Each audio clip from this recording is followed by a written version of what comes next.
You're listening to the We Are Libertarians podcast network. Find all of our shows at wearelibertarians.com. Welcome to the program. It's been a long time since we talked about Trump, but we have to. He's back in the news. So one of the things we do here is cover current events and tell you what's happening. So we're going to do that on the other side of this, where I tell you about Patreon. Our Wall Plus membership is how you can support the show and the entire We Are Libertarians podcast network. You can learn about all of the great benefits of subscribing at joinwallplus.com. We want to especially thank our $100 a month members, John Pusilo, Vincent Peichel, Lars Nordskog, Jake Edel, Matthew Durbin, Rhinehold, Christy Avery, and Jason Doolittle. Thank you to all of our Wall Plus members. We really do appreciate it. We also want to introduce you to our main sponsor for this episode, Iconic Insurance. We have Matt has been a longtime listener of the show. I've gotten to know him, helped him set up his podcast, What in the Health Insurance. And, you know, he wanted to support the network, and open enrollment is coming up, and people are looking for new alternatives. So he sat down with my wife and I, he actually helped us save $250 a month on health insurance. And it's not like crazy schemes. It's legit health insurance. Sometimes it's CareSource and the Open Exchange. He just sits down and goes through what's right for you and your family. He's a great guy. So check out iconic-insurance.com/libertarians. And he will help you or your small business. He works with a lot of small businesses. So if you're a small business owner looking for a better plan, then he can help you find the right one too. So without further ado, welfare check here. Rhinehold is alive and well. Harry is alive and well. Harry is not able to join us right now. Here's the deal with the Saturday show, as Harry's daughter and my daughter are very close in age, and we have found it very hard, especially in the summer, to get together every Saturday to do a show. And it just gets more complicated when you have kids. So they are alive and well. We will continue to do the roundtable shows, in addition to some of the nonprofit interviews and talking to the Young Voices contributors. And you know, I think I've put out more content this year than I have in any other year ever in the history of the 10 years, and will continue to do so. So we're actually looking to raise some money. If you're willing to donate to a studio, we're looking to raise $1,500 to $2,000 to build a studio either at Harry's house or in my basement. We just need to buy the casting couches and the backdrops and all that, because we've talked, and if we're going to have to schedule a time now instead of just having a standing appointment, let's do it in person. It's a better show. It's more fun in person. And so we just need a little bit, we want to make it look nice, and we need some camera equipment and stuff like that. So, if you're willing to help, please reach out. My Venmo is at Chris Spangle. If you just want to donate $2,000, that'd be awesome. But $25, $50 will do. So thank you for considering that. And that is the end of the announcements. So if you're like, hey, where the hell have Rhinehold and Harry been? It started with in April with Gunther's birthday, Rhinehold. And then we got into May with all the Speedway stuff and work, and then family vacations. And then Harry had like multiple yoga retreats. and so we had the Libertarian Convention too. I left for that. So. Yeah, so it's literally every weekend. I think we've had one weekend where we could have done a show since April. So we're trying to retool that and figure that out and do something. So Rhinehold and Harry are here with us, as well as our other contributors. We've done things like the breastfeeding show and the abortion show and some of that, and we'll continue to do that. So no major changes or anything, just kind of letting you know what is happening here on the network. Well, going back to old times' sake, Rhinehold, I think it's been almost a year since we've had to talk about Trump, maybe more, but they won't leave him alone, or he won't leave himself alone, or I don't know what it is. But last night, I thought it was a joke. I think somebody in our group chat put the statement that Mar-A-Lago had been raided by the FBI and they had broken open his safe. And it turned out to be true. And so, of course, everybody jumps to a million conclusions, knowing none of the facts. Oh, we're a banana republic. Joe Biden ordered the investigation of his opponent. Joe Biden apparently had no clue this was coming. They found out on Twitter. Twitter, right. So essentially, your presidency, you're in the running for one of the worst presidencies of all time. You're just coming off of what I don't consider a win, but he considers a win in getting Build Back Better basically passed by renaming it the Inflation Act. He's getting good headlines. I'm starting to see headlines pop up like, is Joe Biden finally finding his stride? And then the Justice Department and the FBI raid Donald Trump, and he's back in the headlines for probably the next month because he's catnip to the press. So Joe Biden didn't know. Joe Biden did not order this. It was a raid that was... So essentially, here's how it works. Is the National Archives, and this has kind of been reported, like Trump was very sloppy with the Presidential Records Act. With about everything, yeah. But right. Includes that, yeah. But the Presidential Records Act was passed after Nixon in 1978 and basically said the president doesn't own his materials. That is the property of the United States government and its people. And we have a right, after Nixon tried to destroy evidence, we have a right to see anything and everything. So therefore, president and his administration must keep certain things and send it to the archives. And you can't destroy records. If you need to destroy records, there's a process that you must go through that includes Congress for oversight. You know, the whole checks and balances thing that we've talked about in government, and that, you know, which Republicans don't seem to care about the rule of law or checks and balances in this particular case. So it's been reported over the beginnings of this year that Trump was like tearing up documents and trying to flush things down the toilet. There's an alleged picture by Maggie Haberman at the New York Times of the documents in the toilet that were handwritten by Trump. Who knows if that's real or not? But the point, I guess, Rhinehold, of the Presidential Records Act is that a president must save for posterity, you know, essentially the records in case... It's like if you're at a company, Rhinehold, you work for a company. Do you have a sales force where you have to write down notes so if you get hit by a bus, somebody else knows what happened? And, oh, by the way, you know, historically, we need these records. And in this case, he doesn't want... A lot of January 6th stuff went missing.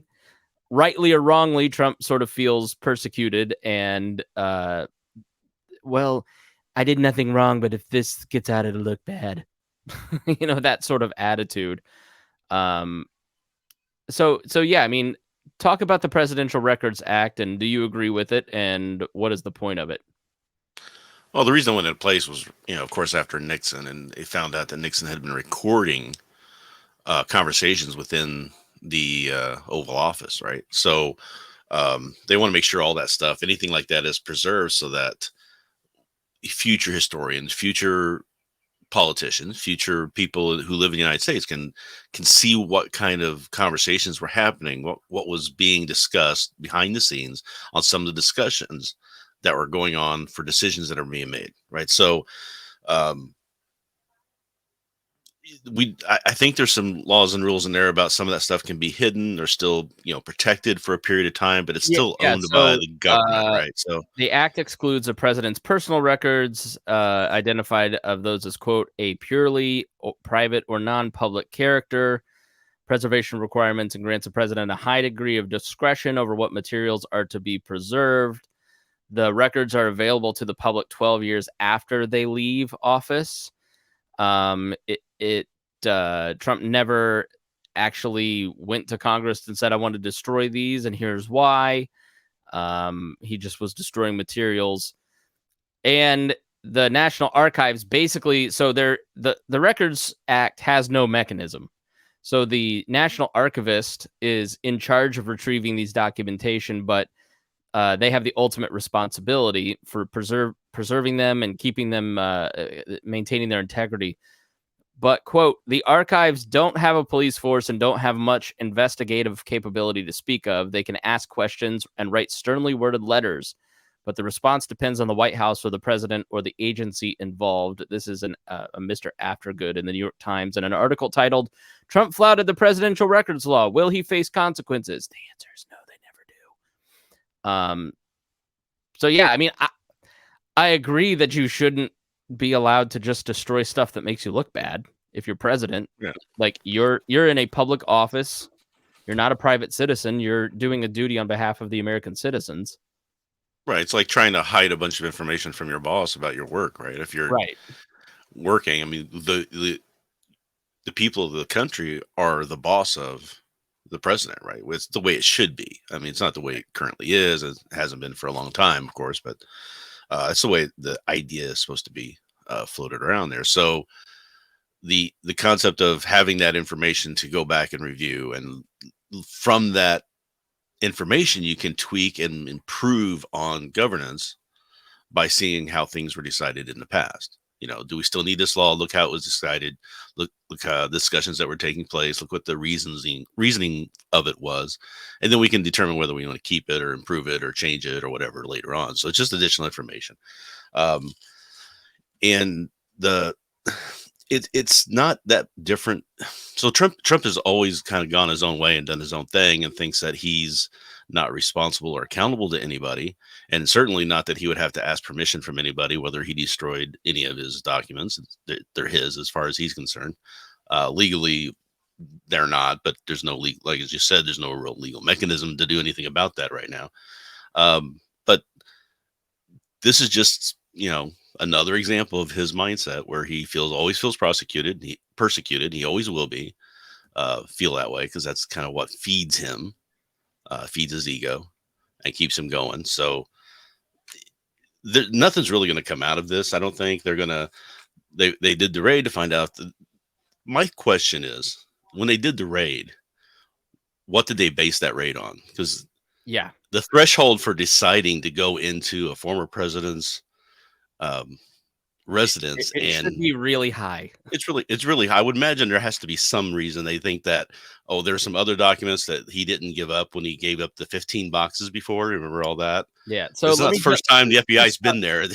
Well, let me stop there and jump back to May 12th in an article titled "Prosecutors Pursue Inquiry into Trump's Handling of Classified Material" in the New York Times. And essentially, the investigation has been ongoing since February. When they realized that some things were missing. The investigation is focused on the discovery by the National Archives in January at the end of Mr. Trump's term that he had taken to his home at the Mar-A-Lago resort 15 boxes from the White House that contained government documents, mementos, gifts, and letters. After the boxes were returned, with significant kicking and screaming, its archivist found documents containing items marked as classified national security information. In April, it was reported that the federal authorities were in the preliminary stages of investigating the handling of those documents. Charges are rarely brought in investigations into the handling of classified documents, but the Justice Department typically conducts them to determine whether any highly sensitive information may have been exposed, so the intelligence community can take measures to protect sources and methods. Long story short, someone takes some classified information, it leaks out to the public, then that could put the lives of maybe a CIA agent at risk or something along those lines. The documents in question are believed to have been kept in the residence of the White House before they were boxed up and sent to Mar-A-Lago. The investigation is focused on how the documents made their way to the residence, who boxed them up, whether anyone knew that classified materials were being improperly taken out of the White House, which is the key, because any kind of criminality means there has to be intent. Remember that. Which in this case, you have some low-level staffer packing up some stuff in the residence. Here's some boxes.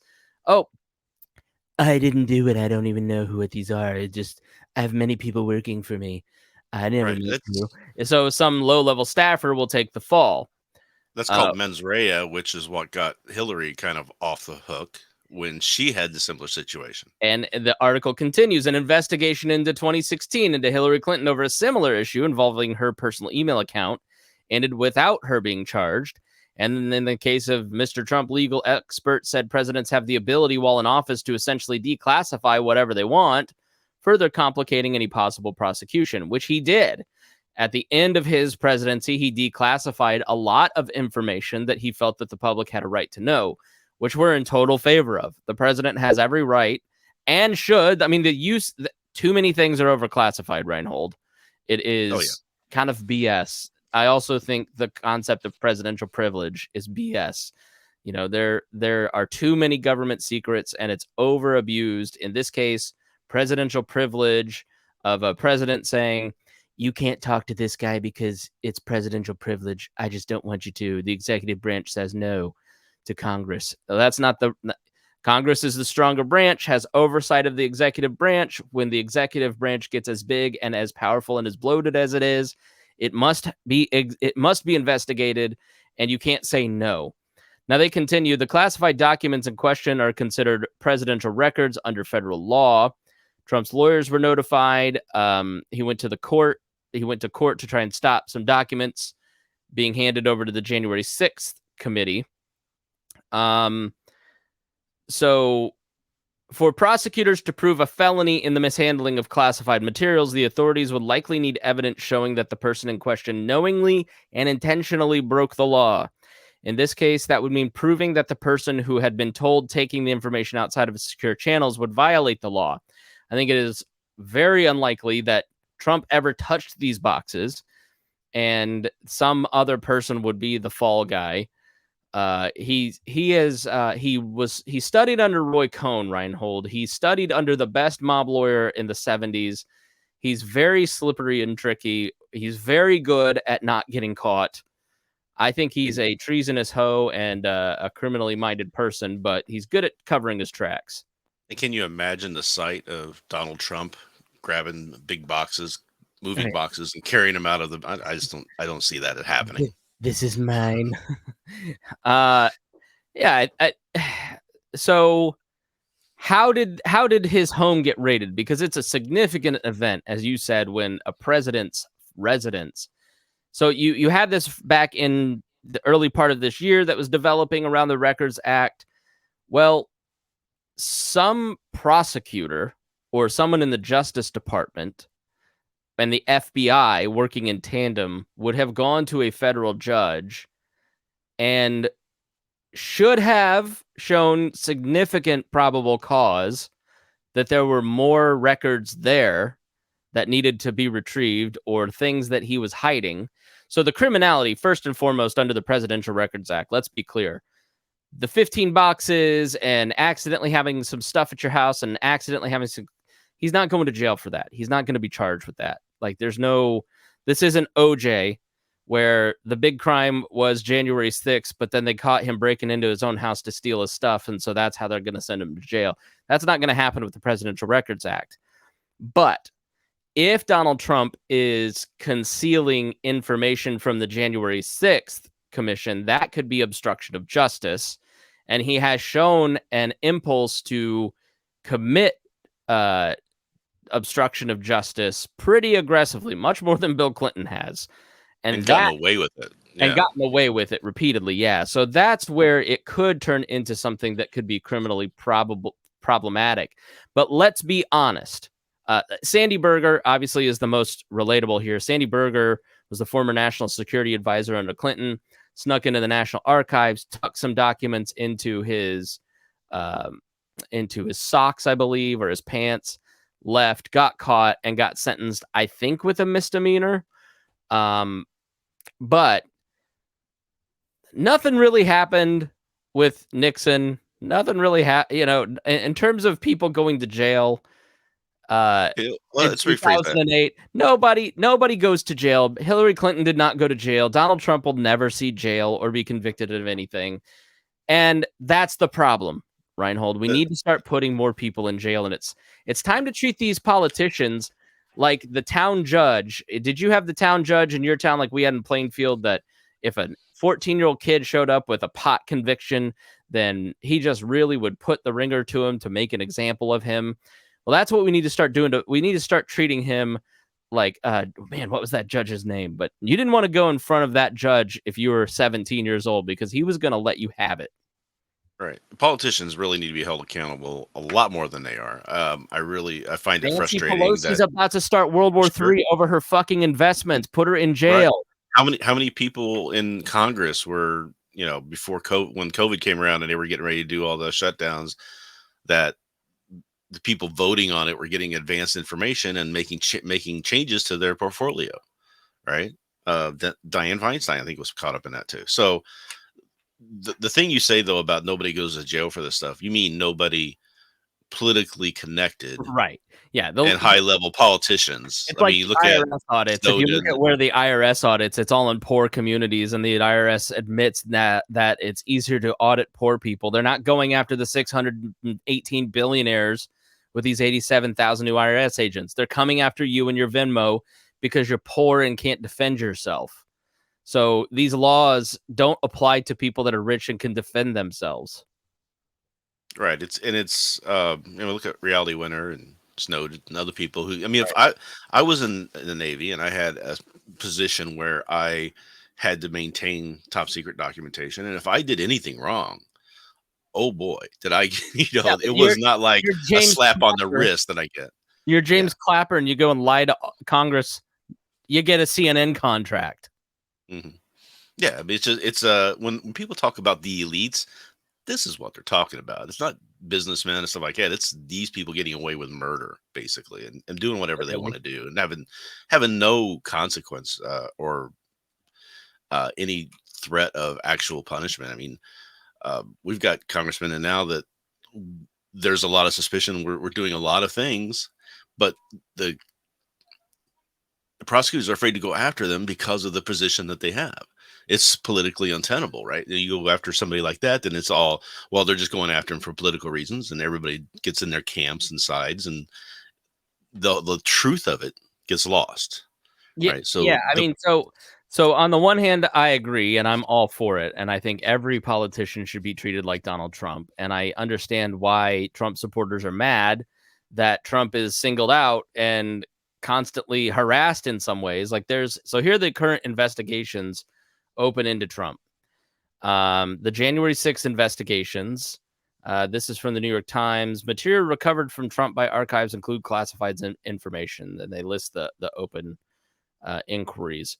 January 6th investigations. The account of Trump's efforts to overturn the 2020 election and stop the certification and to put in fake electors and to just basically stay in power as opposed. He committed treason against the Constitution. And whether you agree or not, you're wrong. Just go listen, look at the evidence. You just don't want to believe it because you're in a cult. Full stop. So there's a parallel criminal investigation that could be started to indict Trump if federal prosecutors find what they need there. The Georgia criminal case. Trump is under scrutiny in Georgia, where the district attorney of Fulton County has been investigating whether he and others criminally interfered with the 2020 election in the state. You remember the phone call to Brent Ratzenberger saying, I just need 11,000 votes. That's really all I need. Hint, hint. That one is legitimate in my eyes. One that is not legitimate, the Manhattan criminal case, where the district's attorney's office has been investigating Trump and his family business. The Trump Organization submitted false property values to potential lenders. The inquiry has faded because they have not really found anything significant, and he will not be indicted. well, that's not exactly true. That one faded because they got a new prosecutor through an election who was pro-Trump, and he ordered it shut down. They just didn't. If they had the, we don't know. We don't know. Yeah. So it was a prosecutor that, which is the same with the New York Attorney General. They were doing it to bolster their own national profile. I mean, let's be honest about it. And it gives the idea, it gives ammunition that he is being persecuted when you do these investigations and have all these subpoenas and then nothing gets found. It's like no yellow cake in Iraq. It makes people more cynical. So when it is time to actually go after him for something that he did wrong, it makes people, oh, he's just being persecuted. New York Attorney General's office is conducting its own civil inquiry into some of the same conduct as the Manhattan DA. The case is focused on Trump's statements about the value of his assets.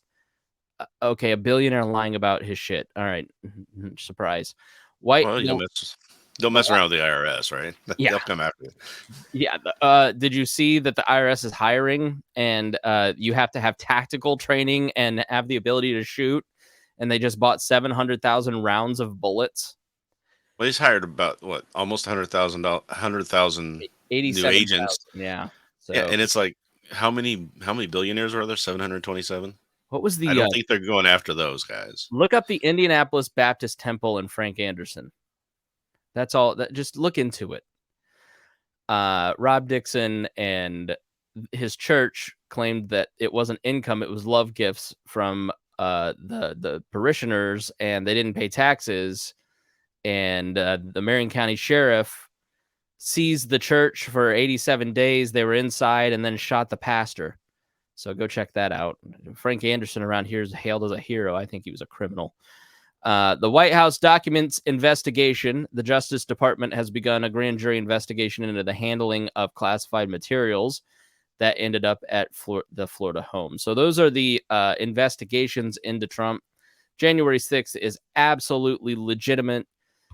You cannot have a president try to finagle their way into staying power using violence to stay in power.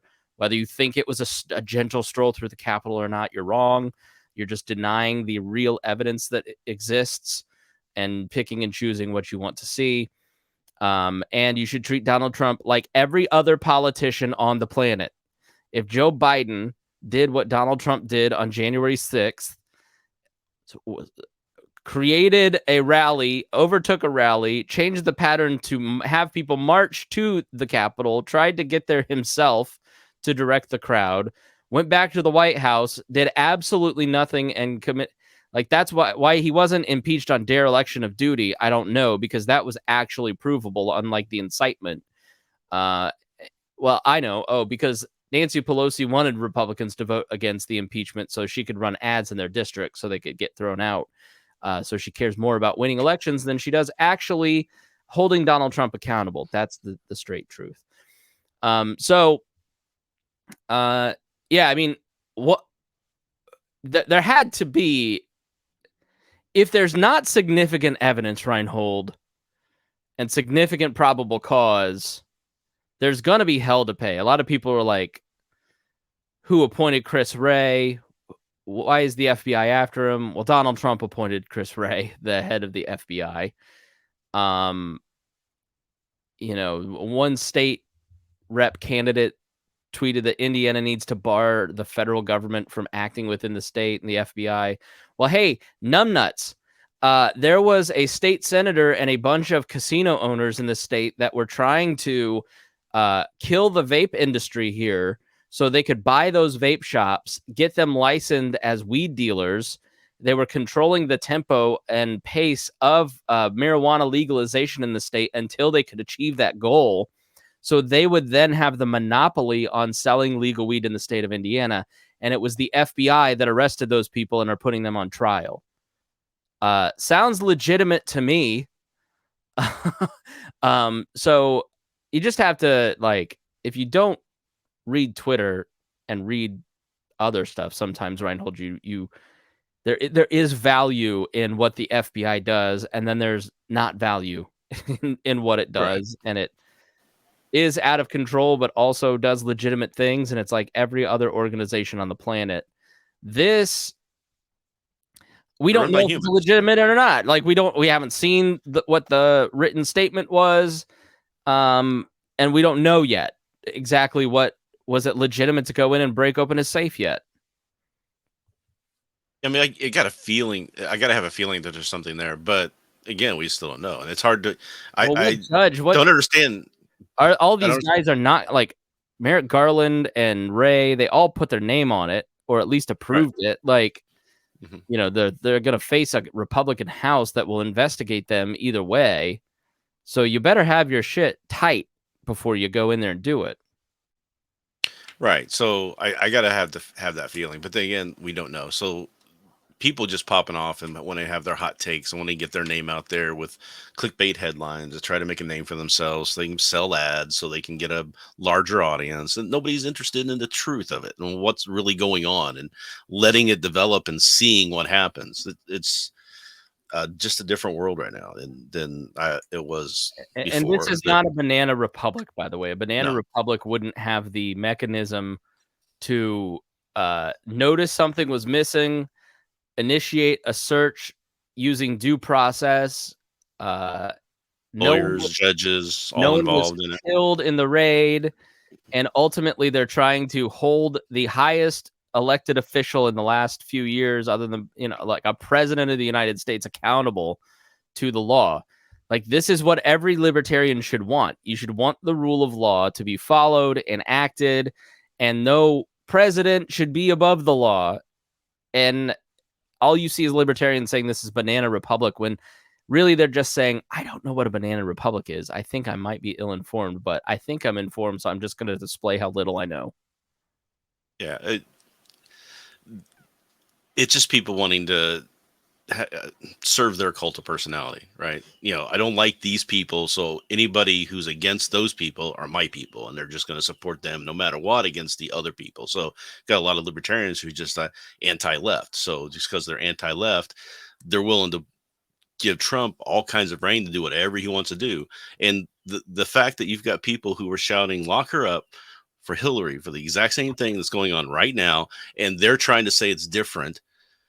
You can see it just right there. It's the visual evidence is so obvious. The only logical position is that Hillary Clinton and Donald Trump should be investigated, and if there is enough evidence, they should be charged and stand trial, and then they should be locked up. Mm-hmm. Equally. The law should apply to both. This is the same thing I was saying back then. I was saying, let's see what the information is. Let's see what rules were violated. Mens rea wasn't, wasn't enough there to establish mens rea, so they eventually just didn't charge. But they were looking at the possibility of doing so. They were looking at the evidence to try to figure that out. And they're going to do the same thing with Trump. They're going to come to the conclusion probably that there's no basis there, that he, willingly was violating this in order to take the information and give it to the Russians or some whatever conspiracy there is going on. And it's going to be more just him just not being aware of what the laws are, which, for us, if we say we're ignorant of the law, that doesn't really help us much. We go to a judge and say that, we're going to get laughed at. But for the political elite, they're going to get away with that, right? So, I don't see anything happening Donald here. Trump is one.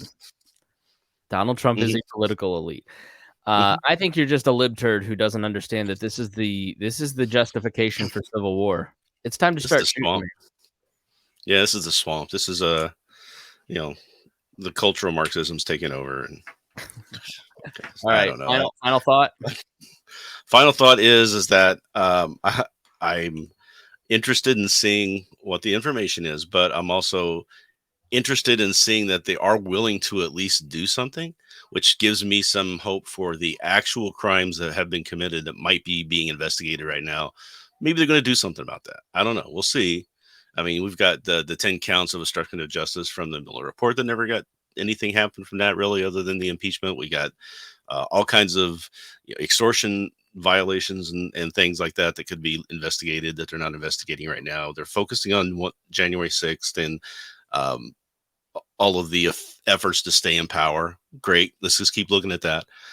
If there's enough evidence there to arrest and put him in jail, and then let's do that. But I'm not going to go out and start claiming for it that it's already happened. We want to do it and all that stuff either. So let's see how this plays out. Nothing's ever going to happen, and you're wrong. Nothing. Nobody cares, and people will forget about this in a week. But at least we're not talking about abortion anymore, right? True. So, all right, everybody. Thanks so much for joining us here on the show. We really do appreciate you. We appreciate all our patrons for keeping us supported. I thank you, Rhinehold, for being here. It is good to see you. Always nice to talk about Trump with you. And if you learned something, then please share this episode with your friends and just say, hey, here is a straight down the middle look at what's going on. Here's the facts. And it's stripping the well, I was a little hyperbolic, I think, but within acceptable parameters. All right. So take care. We thank you so much for listening, and we'll see you again soon.